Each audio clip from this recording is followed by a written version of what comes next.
नमस्कार। युग र शास्त्र भाग 11 मा यहाँहरूलाई स्वागत छ। यस भागमा मेरो प्रस्तुति ऋतुसँग सम्बन्धित हुनेछ। केही आयुर्वेदका कुरा र केही अन्य कुरा पनि यसमा समेटिएका छन्। ऋतुको गणना विधि र सुरुवात बिन्दुका सम्बन्धमा अन्य शास्त्र र आयुर्वेदको धारणा फरक छ। यस सम्बन्धमा लामो सङ्कलन नेपालीमा अनुवाद भइसकेको छ। तर पनि वसन्त ऋतुको बारेमा मात्र धेरै स्रोत सामग्रीलाई समेटेको छु र यस भागलाई ऋतु सम्बन्धी जानकारी दिने पहिलो भाग बनाएर वसन्त ऋतुसम्म मात्र विषयवस्तु प्रस्तुत गरेको छु। त्यति गर्दा पनि यो भाग सम्भवतः अलि लामो नै हुनेछ। झर्को नमानी हेर्ने, सुन्ने, भिडियो सेयर गर्ने, लाइक गर्ने, विषयवस्तुसँग सम्बन्धित भएर प्रश्न गर्ने, च्यानललाई सब्स्क्राइब गर्ने, बेल थिच्ने आदि कार्य गर्न झर्को नमानी दिनुहोला। यसरी हरेक विषयमा विस्तृत शास्त्रीय ज्ञान हासिल गर्ने मौका नगुमाउनुहोस् र अरूलाई पनि गुमाउन नदिनुहोस्। हल्लाका पछाडि नकुद्नुहोस्। चिसो छ, रुगा लाग्ला जस्तो भइराखेको छ। यही प्रसङ्गमा ऋतुको कुरा आइरहेको छ, त्यसकारण अलि तन्केरै गफ गर्नेवाला छु आज। ऋतुको परिभाषालाई मैले 4 खण्डमा विभाजन गरेको छु। पहिलो परिभाषा 2वटा संहिता ग्रन्थबाट सङ्कलन गरेको छु, जस अनुसार नारद संहिता अध्याय 3 मा माघबाट सुरु गरेर 2 महिनाको शिशिर आदि गरिएका ऋतु हुन्छ भनिएको छ भने वशिष्ठ संहिता अर्को 4 अध्यायमा 2 राशिसम्मको सूर्यको भोगलाई क्रमैले शिशिर आदि गरिएका 6 ऋतु भनिन्छ भनी लेखिएको छ। दोस्रो खण्डमा म पुराणहरूमा दिएका ऋतुका परिभाषाहरूलाई समेट्न चाहन्छु। यसमा विष्णु पुराण दोस्रो अंश अध्याय 8, भागवत महापुराण तेस्रो स्कन्द अध्याय 11, नारदीय पुराण पूर्व भाग प्रथम पाद अध्याय 5, ब्रह्मवैवर्त पुराण श्रीकृष्ण जन्मखण्ड अध्याय 96, वायु पुराण अध्याय 50, भविष्य महापुराण ब्रह्मपूर्व अध्याय 2, स्कन्द महापुराण नागरखण्ड अध्याय 272 वा 227।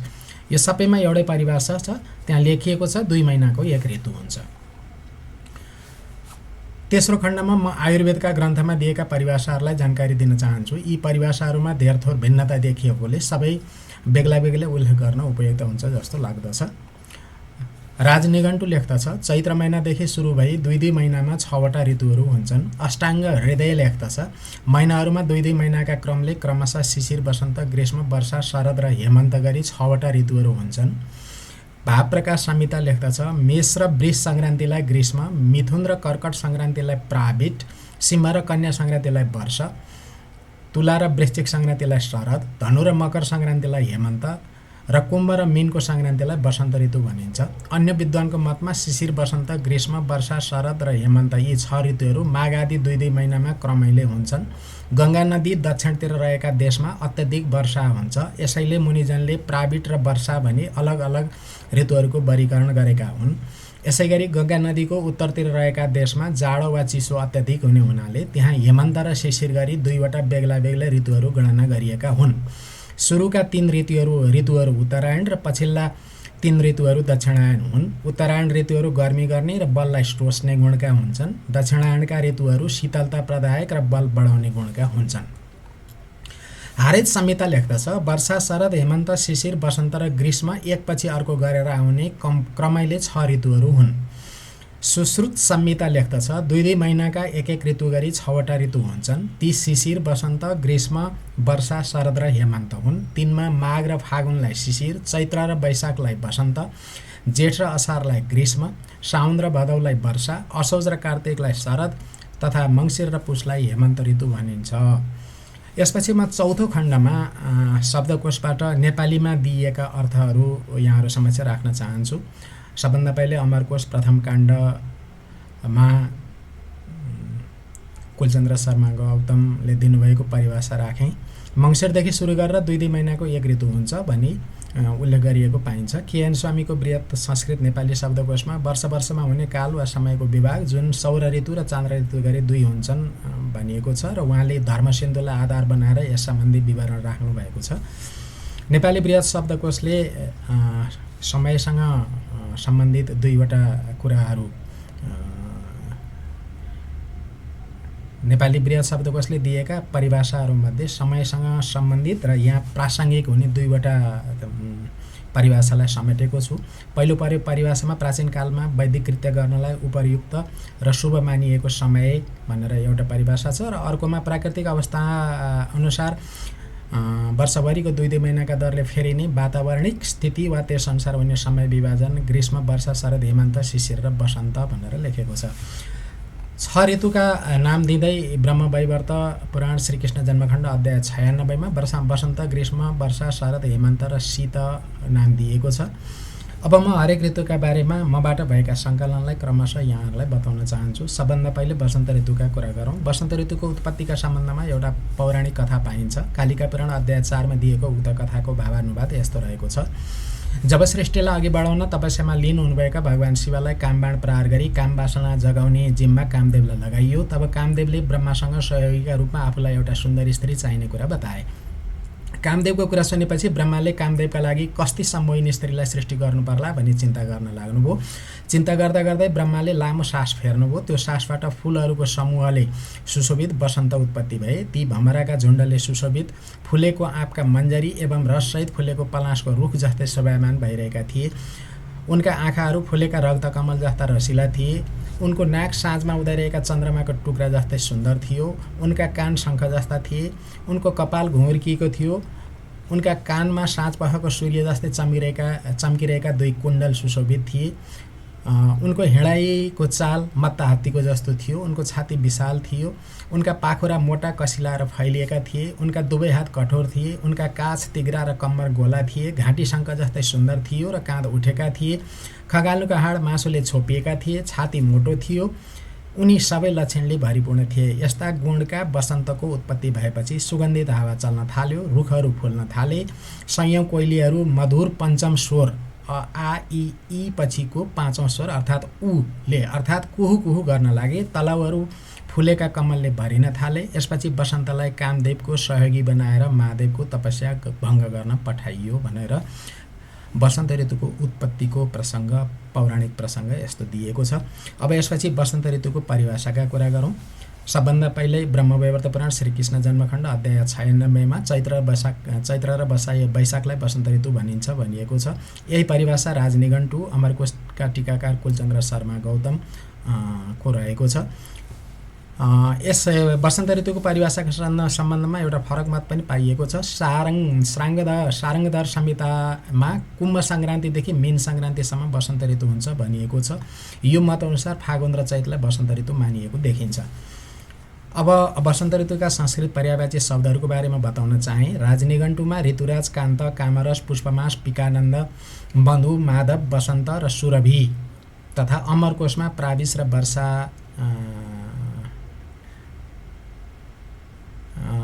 अमरकोशमा दिएको चाहिँ यहाँ टिपेको मिलेको छैन। त्यसकारण मैले राजनिघण्टुकोलाई मात्रै भने। आयुर्वेदमा बताइएको वसन्त ऋतुको वातावरणका बारेमा यसपछि म जानकारी गराउँदैछु। राजनिघण्टुले वसन्त ऋतुमा दक्षिणी हावा चल्दछ भनेको छ। भावप्रकाश संहितामा वसन्त ऋतु पदार्थमा गुलियोपन घुसाउने र चिल्लो स्वभावका हुनका साथै कफलाई बढाउने गुणको हुन्छ। शिशिर ऋतुमा मानिसको शरीरमा कफ जम्मा हुन्छ। वसन्त ऋतुमा कफ उत्तेजित हुन्छ र ग्रीष्म ऋतुमा यो शान्त हुन्छ। हाम्रा आयुर्वेदका ग्रन्थहरूले जतिसुकै गर्मी भए पनि वसन्त ऋतुमा चिल्ला र चिसा कुरा नखानु भनेका छन्। हामी भने बाहिरी गर्मी शान्ति पार्न यस्ता कुरा खान्छौँ र कफ सम्बन्धी रोगलाई आमन्त्रण गर्दछौँ। आर्य संहिता लेख्दछ, जब वनमा रमाएर कोइली कराउँदछ, जब कामदेवलाई सूचना दिँदै पलास सुशोभित भएर फुल्दछ, जब फुलका बास्नाले उत्प्रेत भएको पर्वत हुन्छ, जब मदोन्मत्त भमरा यताउता खेलेको शोभा देखिन्छ, जब कामदेवको बाणले आकुल र आनन्दित संसार हुन्छ, तब यसलाई वसन्त ऋतु भनिन्छ। वसन्त ऋतुमा आनन्दित पार्ने तर तातो गुण भएको हावा बहन्छ र कफ बढाउँदछ। वसन्त ऋतुमा दक्षिणतिरबाट बहने वायु उत्तम हुन्छ। मुनिजन दिनको पूर्वाह्न र अपराह्नलाई पनि वसन्त ऋतु भन्ने गर्दछन् भनेर लेखेको छ। सुश्रुत संहितामा वसन्त ऋतुमा सिद्ध तथा विद्याधर अथवा देवयोनि विशेषका पत्नीहरूका गोडामा लगाइएको लाहाको रङले रङ्गिएको चन्दन आदि लहराको अँगालाले गर्दा सुगन्धित भएको कामप्रिय मानिसलाई आनन्द दिने, काम वासना बढाउने तथा दम्पतिहरूका बीचको मान भङ्ग गर्ने मलयाचलतिरबाट आउने दक्षिणी हावा चल्दछ भनेर हावाको प्रशंसा गरिएको छ।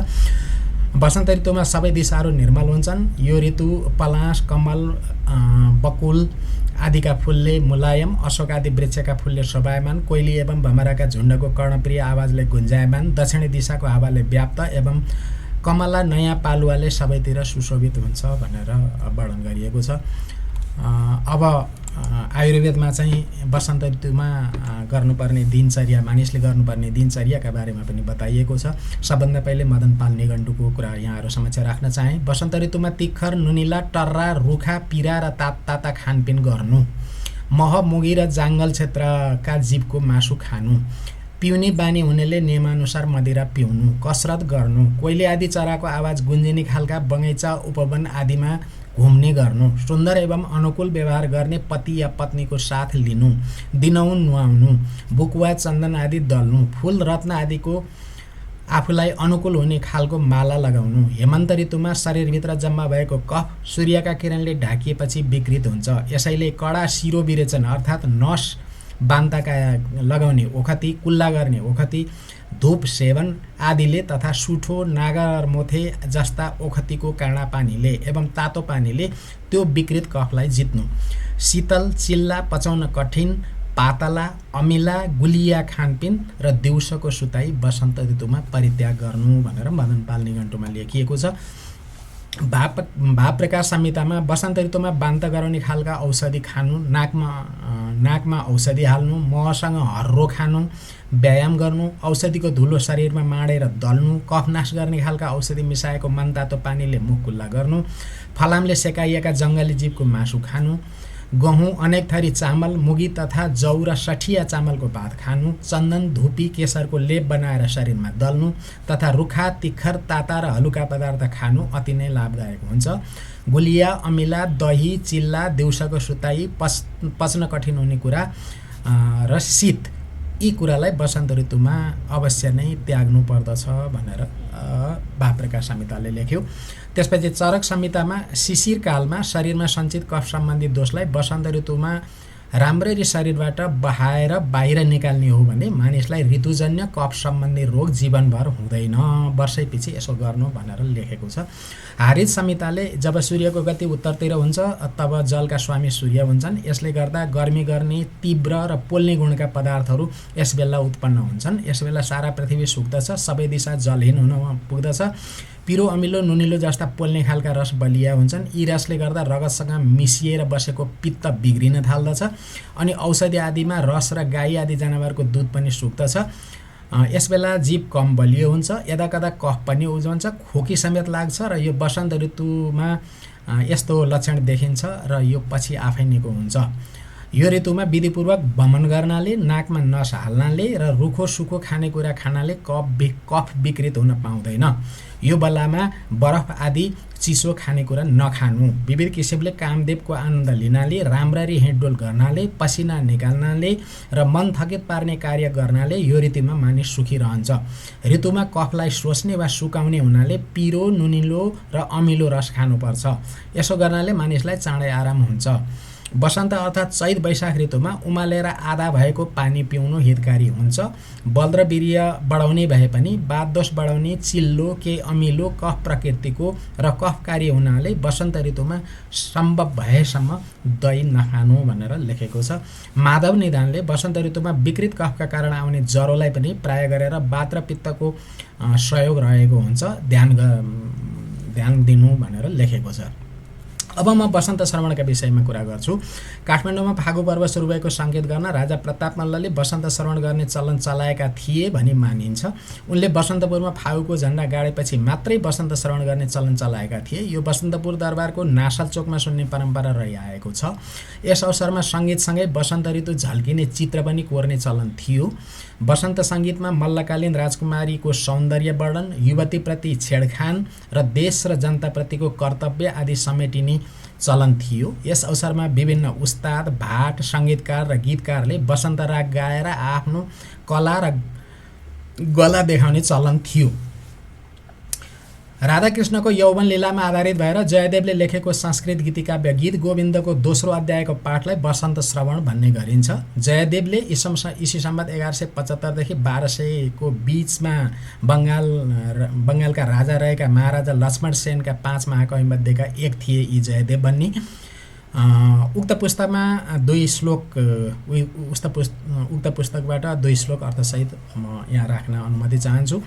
बसन्ते बसन्ते कुसुम कुसुमारैरवयवै भ्रमन्तीं कान्तारे बहुविहित कृष्णानुसरणाम् अमन्दं कन्दर्प ज्वरजनितचिन्ताकुलतया बलद्बाधां राधां सरसमिदमुचे सहचरी।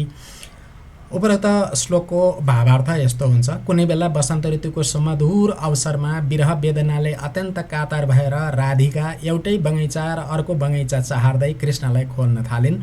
यसरी चाहर्दा माधवी लहराका फूल समान उनका कोमल अङ्ग अति थकित भए। ती अङ्गहरू काम पीडाका चिन्ताले गर्दा अत्यन्त व्याकुल भएर आए। तब उनकी कुनै सङ्गी उनलाई अनुरागपूर्ण कुरा आएर यसरी बताउन लागिन्। ललित लवङ्ग लता परिशीलन कोमल मलय समीरे मधुकर निकर करम्बित कोकिल कूजित कुञ्ज कुटीरे विहरति हरियस रस बसन्ते नृत्यति युवती जनेन समम सखी बिरही जनस्य दुरन्ते। यसको भावार्थ यस्तो हुन्छ। प्रिय सखी राधे, हरे यो वसन्तको समयमा पनि छुट्टिएर बस्नेका लागि त अति नै दुःखदायक छ। हेर न, यो वसन्त ऋतु आउँदा कोमल ल्वाङ आदिका लहराहरू पटक पटक आधारले अङ्कमाल गर्दै कस्तो शोभा दिइरहेका छन्। हेर हेर, कुञ्जकुटीमा भमराहरू घुमिरहँदा उत्पन्न भूँ भूँको आवाजले अनि कोइलीका सुमधुर कुहुकुले चारै दिशा भरिरहेको छ। अनि कृष्ण यहाँका कुञ्जकुटीमा कुनै भाग्यवती युवतीसँग विहार गरिरहेका छन् वा होलान्, प्रमोत्सवमा मग्न भई नाची पनि रहेका होलान्।